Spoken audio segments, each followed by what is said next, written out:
টাকার প্রলোভিত বিজ্ঞাপনে অল্প সময়ে বেশি টাকা ইনকাম করার লক্ষ্যে যুবরাই অনলাইন জুয়াকে বেছে নিয়েছে।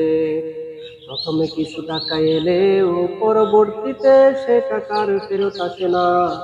পরের বার অবশ্যই আসবে এই ভেবে একদিন, 2 দিন, 3 দিন খেলতে খেলতে নিঃস্ব হয়ে যায়। তাদের সহনশীলতা কমে যায়, তাদের পারিবারিক বন্ধন শিথিল হয়ে যায়। তারা জুয়ার টাকা জোগাড় করতে, চোরে ছিনতাইয়ের মতো অপরাধ করতেও দ্বিধাবোধ করে না।